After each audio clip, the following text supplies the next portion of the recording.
নমস্কার বন্ধুরা, মেঘার সাথে বাঙালিয়ানাতে আপনাদের সবাইকে জানাই স্বাগত। আজ আমি ভীষণ পপুলার একটা রেসিপি নিয়ে চলে এসেছি, সেটা হচ্ছে বিয়েবাড়ি স্টাইলে মুগ ডালের রেসিপি। এর জন্য আমি এখানে সোনা মুগ ডাল নিয়েছি হাফ কাপ মতো। এটাকে প্রথমে শুকনো খোলায় ভেজে নিতে হবে, মানে ড্রাই রোস্ট করে নিতে হবে। প্রায় 2-3 মিনিট এটা মিডিয়াম আঁচে নাড়লেই একটা ব্রাউন কালার চলে আসবে এর মধ্যে। দেখুন ডালটা একটু ব্রাউনিশ একটা কালার নিয়ে নিয়েছে। এর বেশি ভাজলে কিন্তু ডালটা পুড়ে যাবে। এই অবস্থাতে ডালটা নামিয়ে ডালটাকে ভালোভাবে ধুয়ে নিতে হবে। আমি এখানে ডালটা ধুয়ে নিয়েছি। এবার এর মধ্যে দিয়ে দেব পরিমাণ মতো নুন, হাফ টিস্পুন মতো, এবং হাফ টিস্পুন মতো হলুদ গুঁড়ো। এবার ডালটা সেদ্ধ করে নিতে হবে। এখানে আমি রান্নাটা করার জন্য 2 টেবিল স্পুন মতো সর্ষের তেলে গোটা গরম মশলা, একটা শুকনো লঙ্কা এবং একটা তেজপাতা ফোড়নে দিলাম। চাইলে জিরেও দিতে পারেন, গোটা জিরে।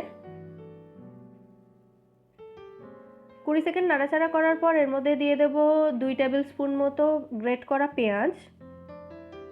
একটু নেড়েচেড়ে দিয়ে এর মধ্যে মিশিয়ে দিতে হবে 1 টিস্পুন মতো আদা রসুন বাটা। এবার এটাকে ভালোভাবে ভাজা ভাজা করে নিতে হবে, আদা রসুনের কাঁচা গন্ধটা চলে যাওয়া পর্যন্ত। মটরশুঁটি দিচ্ছি এখানে কিছুটা, যদিও এটা অপশনাল, দিতেও পারেন নাও দিতে পারেন। আর যদি মাছের মাথা দিতে চান তাহলে ভেজে রাখা মাছের মাথাটা ভেঙে এর মধ্যে এই সময় দিতে পারেন। নুন দিয়ে দেবো পরিমাণ মতো, হলুদ গুঁড়ো হাফ টিস্পুন, লঙ্কার গুঁড়ো হাফ টিস্পুন, ধনে গুঁড়ো দিচ্ছি হাফ টিস্পুন। এবার এই সমস্ত মশলাগুলোকে একসাথে মিশিয়ে ভালোভাবে কষিয়ে নিতে হবে।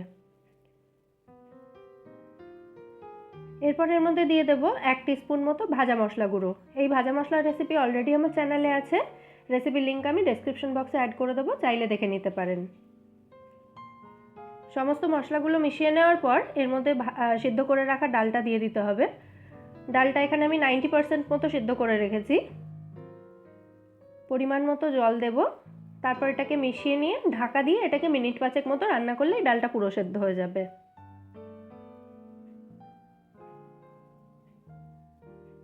পাঁচ মিনিট পর ঢাকনা খুলে হাফ টিস্পুন মতো গরম মশলা মিশিয়ে দেবো এর মধ্যে। এবার জাস্ট নেড়েচেড়ে এটাকে ভালোভাবে মিশিয়ে নিলেই আমাদের ডাল সার্ভ করার জন্য একদম রেডি। জাস্ট গরম ভাতের সঙ্গে জমে যাবে কিন্তু এটা। অতি অবশ্যই বাড়িতে ট্রাই করবেন এবং আমায় কমেন্ট করে জানাবেন রেসিপিটি আপনাদের কেমন লাগলো। রেসিপিটি ভালো লাগলে অতি অবশ্যই একটা লাইক করবেন ভিডিওটাকে এবং এটা বন্ধুদের সঙ্গে শেয়ার করে নেবেন। আর এরকম আরও অনেক রেসিপি পাওয়ার জন্য এক্ষুনি সাবস্ক্রাইব করে নিন আমার চ্যানেল মেঘার সাথে বাঙালিয়ানাকে। ফিরে আসবো নতুন কোনো রেসিপি নিয়ে। আজ এখানেই টাটা। সবাই সুস্থ থাকবেন, ভালো থাকবেন এবং ভালো রাখবেন।